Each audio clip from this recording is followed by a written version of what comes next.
O passado é lição para se meditar e não para se reproduzir. Frase do poeta brasileiro Mário de Andrade, da primeira geração do modernismo brasileiro. Vamos nessa!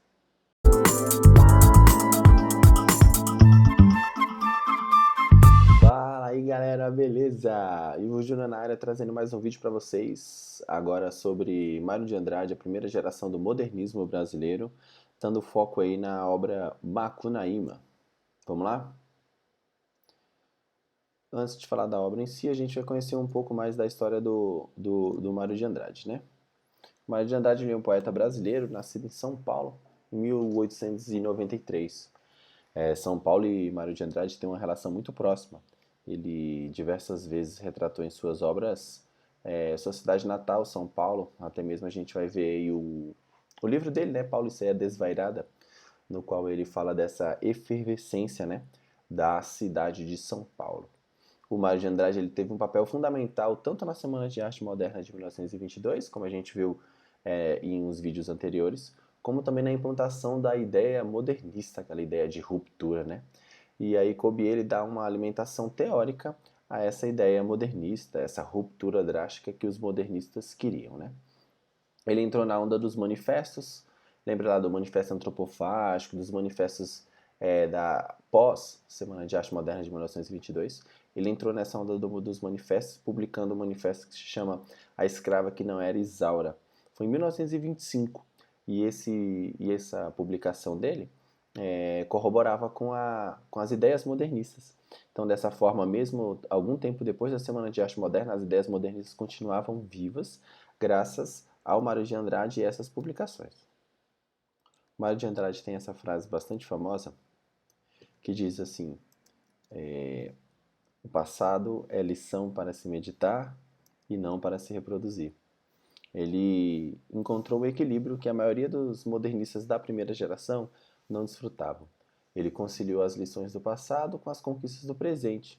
Dessa forma, ele conseguiu controlar essa euforia, essa euforia que tinha dentro dos escritores modernistas da primeira geração, e aí conseguiu escrever obras com equilíbrio, que era importante, né? Alguém tinha que ter a mente no lugar para que o movimento modernista se consolidasse, e coube ao Mário de Andrade esse equilíbrio.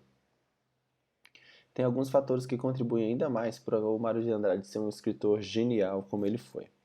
Ele tinha interesse por outras áreas artísticas, que não a literatura exclusivamente, né? Então ele tinha interesse pela música, pelo folclore, pela antropologia, pela etnografia, pela psicologia. E ele conseguia levar um pouquinho desses elementos para as suas obras, tanto na poesia quanto na prosa, principalmente na prosa. Principalmente o Macunaíma, né, que a gente vai ver logo a seguir. E aí isso que dá uma grandiosidade ainda maior para a obra do Mário de Andrade. Outro fato interessante da vida do Mário de Andrade que contribuiu muito para os seus escritos é o fato dele ter viajado muito. Ele não saiu do Brasil ao longo de sua vida e por diversas vezes viajou para o norte, para o nordeste, para cidades históricas de Minas Gerais. E aí nessas viagens ele colhia muitos poemas, colhia canções, lendas, festas religiosas, músicas indígenas, nomenclaturas, que é uma coisa que chama muita atenção na obra do Macunaíma. Então, o fato do Mário de Andrade ter viajado muito contribuiu bastante para o seu livro, as suas obras ficarem cada vez mais ricas, né? Principalmente em termos vocabulares. A obra-prima de Mário de Andrade na prosa é a obra Macunaíma, que ele intitulou Macunaíma, o herói sem nenhum caráter. Essa obra carrega uma simbologia de ser uma das obras que melhor retratam a ideia do nacionalismo dos escritores modernistas. O nacionalismo do modernismo ele é diferente do romantismo, como eu expliquei nos vídeos anteriores. E esse nacionalismo do Macunaíma ele é diferente pelo fato dele não ser idealizado, dele não ser bobão, dele não ser utópico, né? E vocês vão perceber também que vai refletir muito aquele lado viajante do Mário de Andrade, né? O insight que o Mário de Andrade teve para escrever esse livro foi baseado numa obra de um escritor alemão, Koch Grünberg. E o livro se chama Von Roraima zum Orinoco. Ele conta a história na verdade, ele conta um ciclo de lendas, né, dos índios brasileiros, tanto da Amazônia quanto da Amazônia da parte da Venezuela também. A partir desse livro, Manuel Bandeira ele adaptou e inseriu diversas outras lendas do nosso folclore, tá bom? A gente vai perceber também que disparado, o que mais chama a atenção do livro, né, na minha opinião, claro, é a linguagem, a linguagem. A variedade de nomes dadas o mesmo nome para diferentes coisas em diferentes regiões. A gente tem um exemplo clássico aí da macaxeira, do aipim, da mandioca, né? Só que o Mário de Andrade ele aprofunda bastante isso.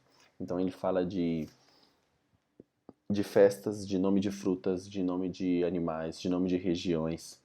É, cada região vai ter um nome diferente e ele explana muito bem essa característica linguística, né? Ele procurou fazer uso de uma língua brasileira, tá? Ele juntou a língua portuguesa com os dialetos indígenas e africanos. E aí ele mistura inúmeras variações linguísticas com regionalismos, com expressões coloquiais, com estrangeirismos, com neologismos, para assim buscar uma linguagem única para a obra Macunaíma.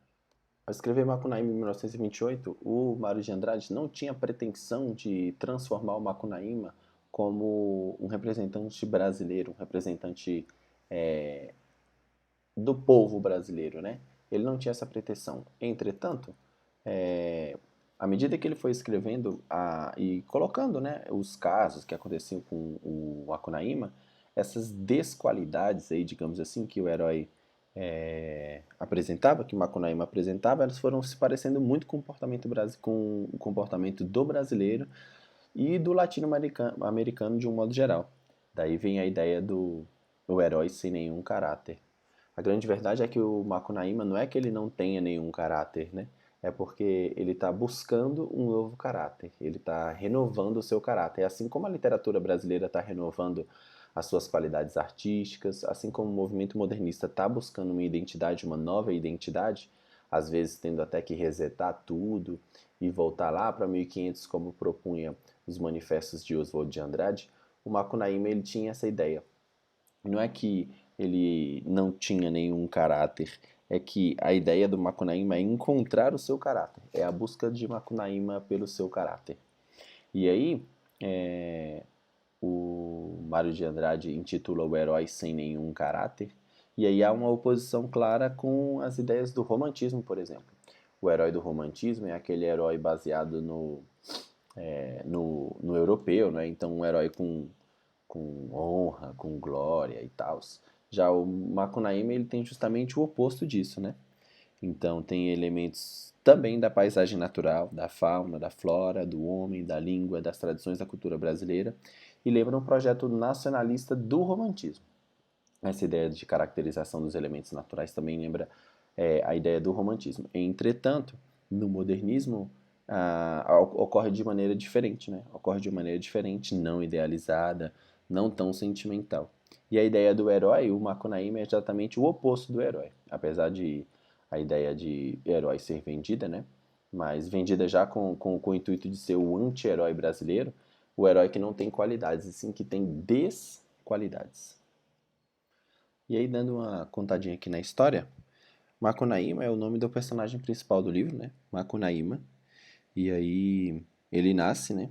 Ele nasce às margens do rio Uraricoeira, lá em Roraima. E aí ele tem dois irmãos, o Manap e o Jiguê. E eles saem de Roraima e vão em busca de aventuras. Nessa viagem ele encontra uma mulher chamada Si, que é a mãe do mato, rainha das Índias Amazonas. E com a ajuda dos irmãos, ele consegue dominá-la e tê-la como esposa. Então Macunaíma casa com Si. Macunaíma tem um filho, e aí ele quebra pela segunda vez a tradição das tribos amazônicas, né? Que primeiro seria casar com um homem que não é índio, e segundo, ter um filho com esse homem, né? E aí o filho dele morre, e em seguida a Si também morre, vira estrela, né?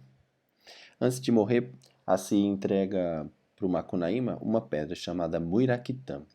Esse amuleto ele vai parar nas mãos do vilão da história, que é o Venceslau Pietro Pietra. é o gigante comedor de gente. E aí a história segue daí com o Macunaíma tentando reaver, tentando recuperar esse amuleto, a Muiraquitã, que foi entregue por si. E aí, ao longo desse trajeto, diversas histórias acontecem, várias explicações de lendas do folclore brasileiro são explicadas, a miscigenação, até a lenda de Berruga, que aparece na ponta do dedo, é mencionado no livro. O aspecto cultural do livro, e folclórico, sobretudo brasileiro, ele é muito marcante. Uma das principais características de Macunaíma é a preguiça. Tem até um bordão que ele fala, ai que preguiça, que para tudo ele diz que não dá certo, que não precisa, que para que eu vou fazer isso? Mais ou menos ali na pegada do Jeca Tatu, do pré-modernista Monteiro Lobato, né? Então, o Macunaíma sempre manda essa, ai que preguiça, que é o grande bordão, né? Do Macunaíma ao longo de todo o livro. Para ilustrar um pouco essa linguagem do Macunaíma, do Mário de Andrade, a gente vai ler um fragmento aqui da obra. Uma feita, a sol cobrira os 3 manos de uma escaminha de suor e Macunaíma se lembrou de tomar banho. Porém, no rio era impossível por causa das piranhas tão vorazes que de quando em quando, na luta para pegar um naco de irmã espedaçada, pulavam aos cachos por fora d'água metro e mais. Então Macunaíma enxergou, numa lapa, bem no meio do rio, uma cova cheia d'água. E a cova era que nem a marca de um pé de gigante. Abicaram. O herói, depois de muitos gritos por causa do frio da água, entrou na cova e se lavou inteirinho. Mas a água era encantada, porque aquele buraco na lapa era a marca do pezão do Sumé, do tempo em que andavam pregando o evangelho de Jesus para a indiaiada brasileira. Quando o herói saiu do banho, estava branco, louro e de olhos azulzinhos. A água lavara o pretume dele, e ninguém não seria capaz mais de indicar nele um filho da tribo retinta dos Tapanhumas. Dois comentários importantes sobre esse fragmento que a gente leu do Macunaíma, né? O primeiro é a presença das vanguardas europeias, do surrealismo, do elemento sobrenatural que está presente muito na obra Macunaíma. A obra Macunaíma não tem uma linearidade temporal, por exemplo. O tempo não é cronológico. Então, ora o Macunaíma é criança, ora ele é adulto, rola altos flashbacks ao longo da obra. Também há um esquema de teletransporte, algo surrealista, algo acima da realidade mesmo. Então, o Macunaíma, ora está numa tribo indígena, ora ele vai para São Paulo, ora ele, num estalar de dedos, consegue estar em outro lugar rapidão, compreende? Tem esse caráter surrealista. E a outra é que esse fragmento ele explica uma das lendas, né, uma das lendas folclóricas do Brasil, e ele explica também a miscigenação, as várias etnias brasileiras, né? Perceberam que nesse fragmento foi o Macunaíma que entrou na água encantada, né? Da, da cova, né? Do gigante do pezão de Sumé. E aí ele, todo o pretume saiu e ele ficou loiro de olhos azuis, né? Logo à frente, um dos seus irmãos, Manap, vai entrar e vai ficar moreno, e o outro não vai conseguir lavar o corpo, senão apenas a palma das mãos e a planta dos pés. Aí é um exemplo de uma das lendas folclóricas, né? O Macunaíma, o Mário de Andrade explica a miscigenação do povo brasileiro por meio dessa lenda aplicada aí à obra Macunaíma.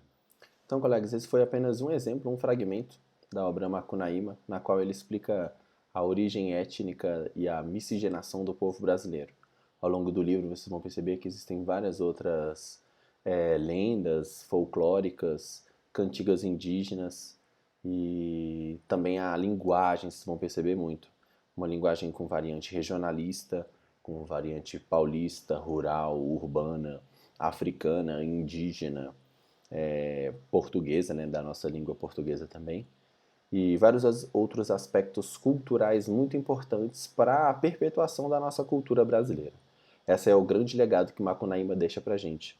a perpetuação da cultura brasileira, que é característica da primeira geração do modernismo, e também tem que estar presente no nosso cotidiano, né? A preservação da nossa cultura, do nosso folclore, das nossas lendas e das raízes brasileiras. Espero ter contribuído de alguma forma. Muito obrigado pela paciência e até a próxima. Tchau, obrigado!